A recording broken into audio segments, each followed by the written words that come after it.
Hello, everyone. This is Pastor Blake. We're continuing our study of the book of Joshua. Today, we will be going through chapters 20 through 22. So another big section, just like the last video, 15 through 19. But the themes in it are very simple, simply stated in big ways. Okay, so we're going to get through this. A lot of different things are happening from 20 to 22. But whenever we look at chapter 20, okay, the kind of the narrative changes from 15 to 19. It was a lot of the allotments and a lot of the inheritances, and there's a lot of cities and kind of a geographical kind of areas that are spelled out.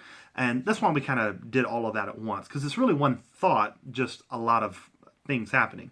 But in 20, it really changes just for a little while, and then kind of goes back to kind of labeling certain things. But 20 has to do with the cities of refuge.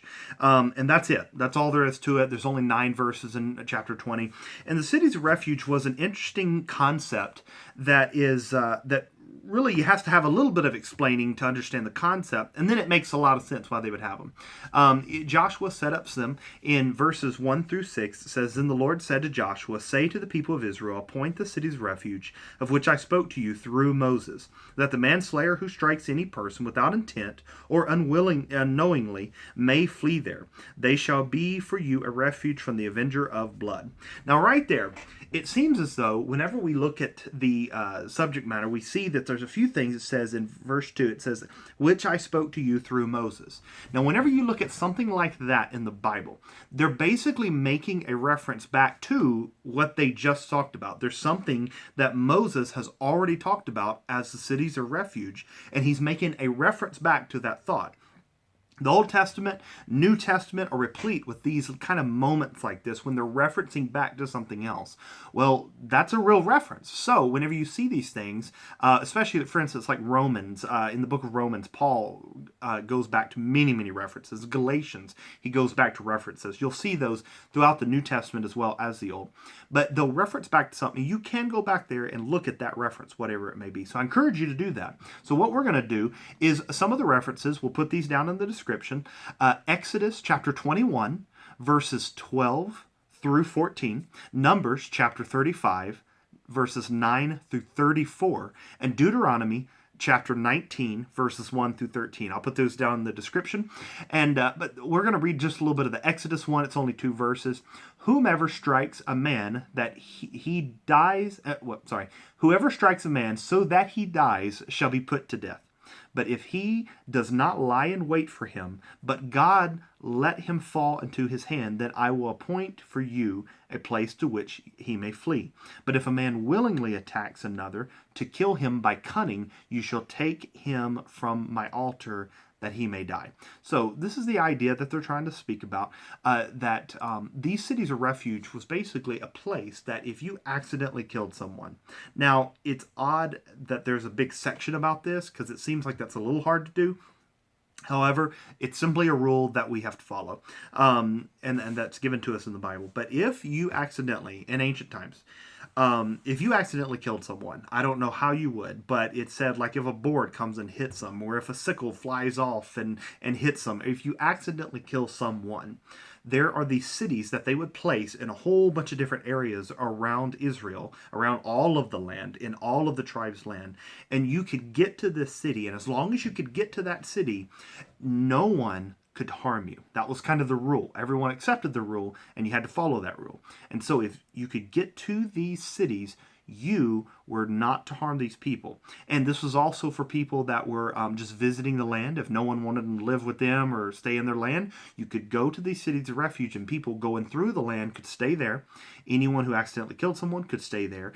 And then what happened, why this is so important, is that then it would show all of Israel, because the trial would be before them, and so all of them would know that you're innocent as well. So it's not like you accidentally killed someone and you ran away and then word gets of it, but you're actually innocent. No one really knows because they didn't have newspapers, they didn't have cell phones, they didn't have the internet. So the communication piece was very hard for them. However, whenever they were able to have a trial before all of Israel, then if you were innocent, everyone would know, hey, this guy is actually innocent. Don't worry about him. He didn't do anything purposely.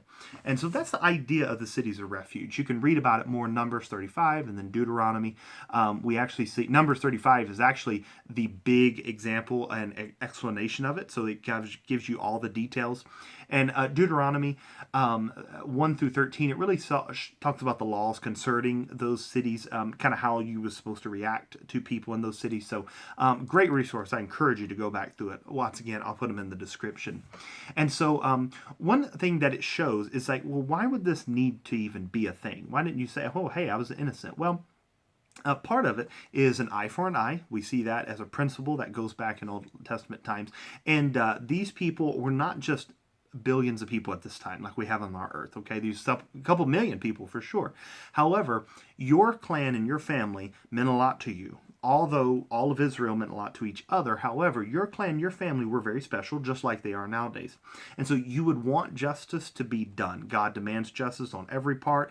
They have seen it throughout all of their travels, throughout all of their conquerings of the Canaanite territory. And so you would want your people to be taken care of. And we see something in verse 6. It says, and they shall remain in that city until he has stood before the congregation for judgment, until the death of him who is the high priest at that time. Then the manslayer may return to his own town and his own home, to the town from which they fled. See, this was a part of this was about basically clearing your name, but having a holding place so that you weren't like in jail, for instance, while they cleared your name. Now in verse 5, it tells you why. And it says, and if the avenger of blood pursues him, they shall not give up the manslayer into his hand. So, hey, if you make it in here and the people's family shows up, and they're like, hey, we want this guy. He killed a part of us, an eye for an eye, we're going to kill him. Well, a part of that manslayer is a Hebrew a word spelled G-O-E-L, goel, from the verb gal, G-A-A-L, gal. It talks about to be near of kin and to redeem. It kind of has this meaning to be near of kin to redeem. So basically, the cities of refuge were for people to go there because the people, the family members of whoever died, were going to try to redeem their fallen loved one and demand justice and serve the person who killed them justice. And so these next of kin people were trying to basically take care of their family. And so it provided this place, as long as you could get to it, as a place to do that. And so we see in verses 7 and 8, let's keep going, a list of all the cities of refuge is given. The cities were spread all around the land to give everyone a fair chance at getting one. And really, if you do look through 7 and 8 and you look at all these cities, if you go to a map, you will see they're very evenly spread. They're kind of just everywhere. And they just made that's a city you go to. And in verse 9, the cities were also offered for strangers sojourning in the land. Now, that was an important part. It says these were the cities designated for all the people of Israel and for the stranger sojourning among them, that anyone who killed a person without intent could flee there, so that he might not die by the hand of the avenger of blood until he stood before the congregation. Now, if you're traveling in a foreign land, you need a place that you know you're not going to be hurt. I mean, there's really no guarantee. Well, with Israel, there is a guarantee. God actually set it up to where there is a guarantee that you can go through the land and you're going to be safe. And so that's an important thing to remember. And so this was also for travelers through their land. And so when we look into chapter, and that's all chapter 20 is about, just cities of refuge, setting them up, they're good, they're done.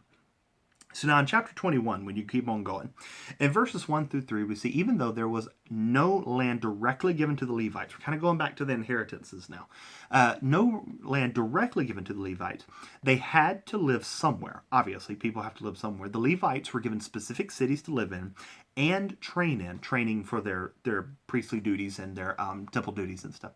The Lord already told Moses about these cities, which would be given to the Levites. Now this is Numbers chapter 35, verse 2, it actually talks about this. It says, command the people of Israel to give to the Levites some of the inheritance of their possession, as cities for them to dwell in, and you shall give to the Levites pasture lands around the cities. So, I mean, hey, these people, there's not just one or two of them, there's several people that need to have a place to live. And so God actually already prepared them to be given to a city so that they could live somewhere. And so we see those cities, and that's kind of the explanation of that. And who are these people that need him? And verses 4 through 8 kind of gives us a breakdown of that. It says Levi had three sons, Gershon, Kohath, and Merari, and one daughter named Jehoshaphat. Now, I'm probably butchering all these names, but I'm trying my best, okay? You can read them in those verses if you want. Each of the sons for clans were given different cities across the land to live in. Now remember, this is Levi. It says Levi and his three sons. Now we're not talking about literally three people. We're talking about three clans at this time, because remember, Levi, we're talking about way back. It was Jacob's actual kids, Israel's sons and his daughter, Levi, before Joseph even went into Egypt. Okay, these people were coming in here. This is 400 years later. This is a lot of people, okay, by this time. So it's not just three people. We're talking about three main clans, but we're talking about, hey, Levi had three sons. He had a daughter. And these people, these clans, needed places to live. And so that's why they had the whole cities kind of where they could go and they could be. And so it's more than just three people. And so they were given different cities across the land to live in. And we see that in verses 9 through 12, more details and description was given, naming specific cities and pasture lands from Judah given. More cities, verses 13 through 19, more cities and their pasture lands were named. 13 cities actually were in all. I encourage you to go read those, get a map. See where these places were. Get a feeling for exactly what areas we're talking about here.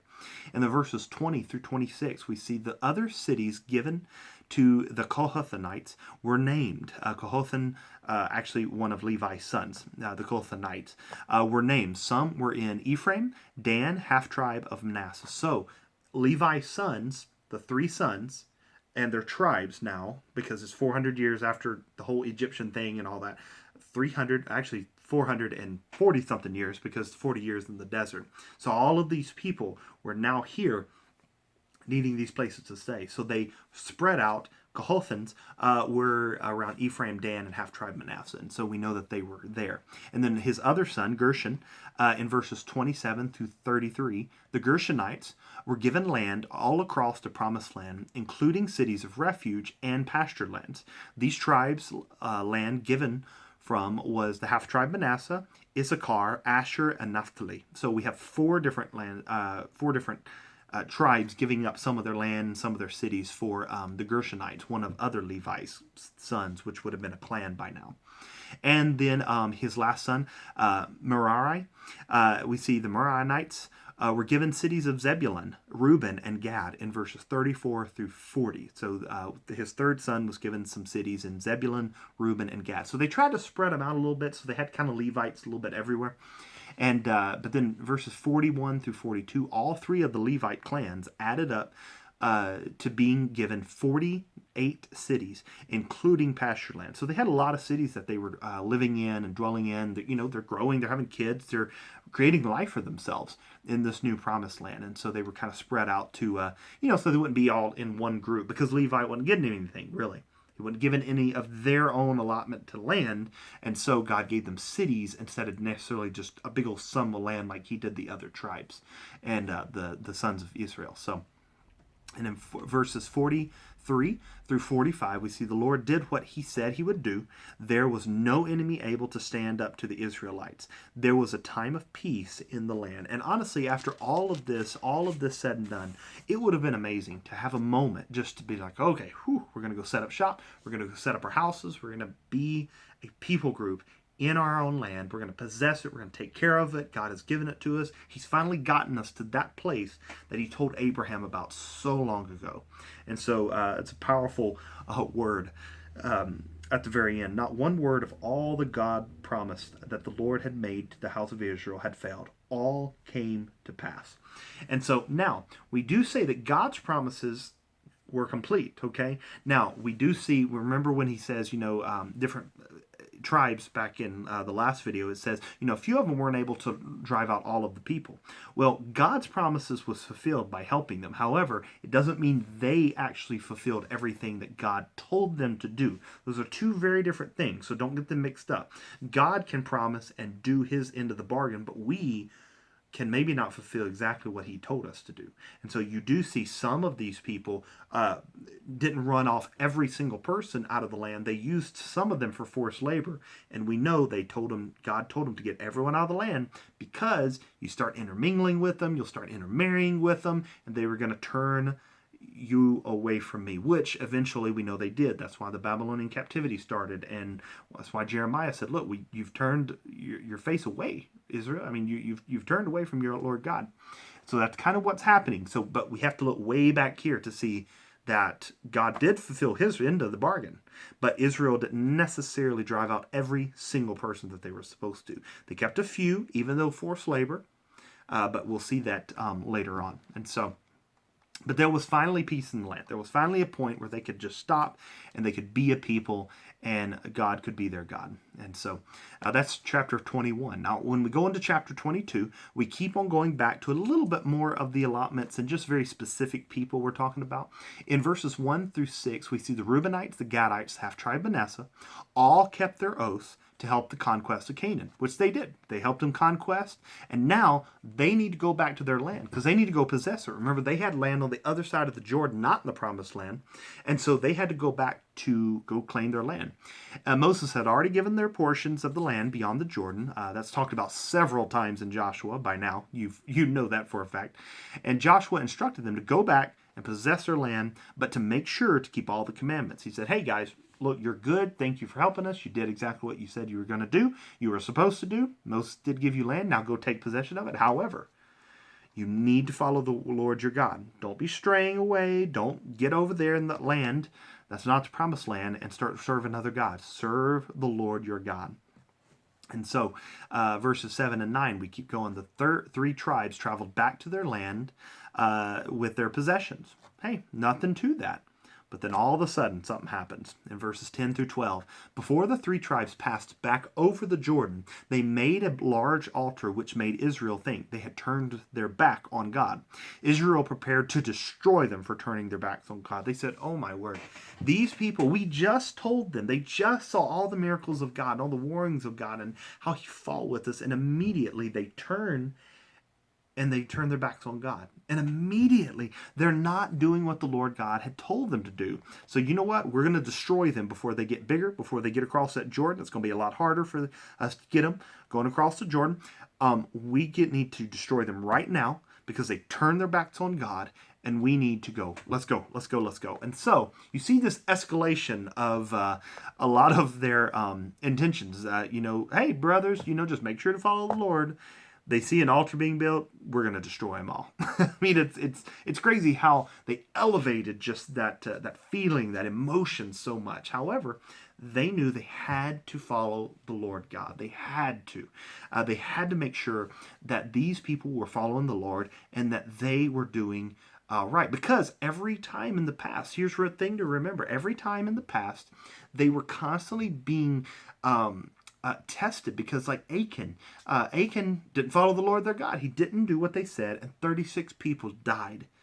That wasn't even anything to do with Achan. And so then they had to punish Achan. And we see this as a thing that whenever God's people came across the Jordan, they became a nation. There was kind of a more strictness that God had for them, and so they were willing. You know what? Then we'll destroy all of them because they made this. And so. But before they did, they were getting ready for war, absolutely. But in verses 13 through 15, something happens. Israel sends Phinehas, the son of Eleazar. Remember, Eleazar at this point is the high priest and Joshua is the leader. So Joshua, Eleazar's son, Phinehas. And they sent Phinehas and 10 chiefs to question what this meant. They said, hey, before we just go destroy him, go Phinehas, 10 chiefs, go figure out what are they doing. Why did they make this altar? Did they really turn back? And you just give us a sign, we'll come attacking.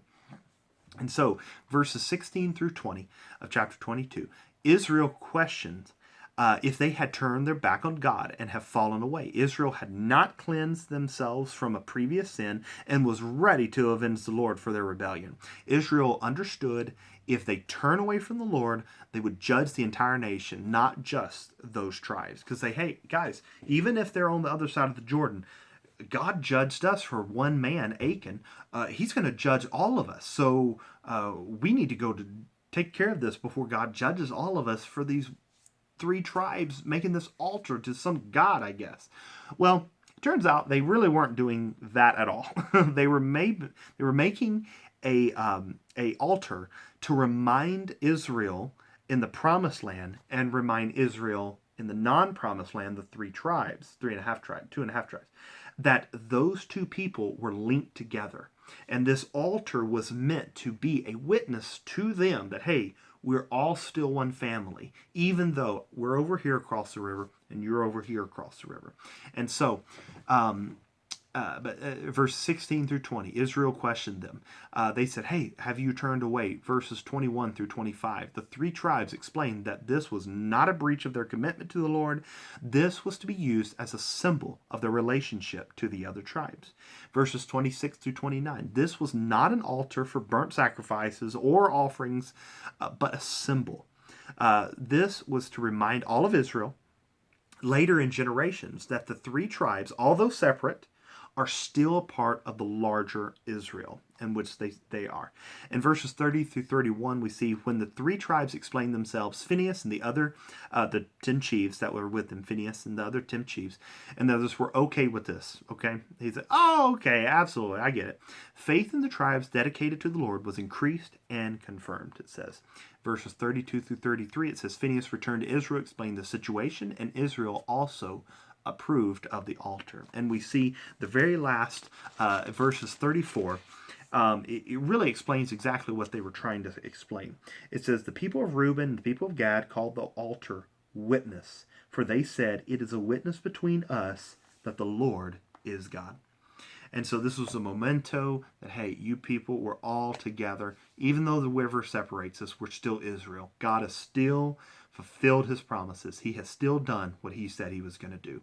And so for that, that's 20 through 22. Next video, we're going to finish it up, 23 and 24, and that'll be Joshua. Blessings.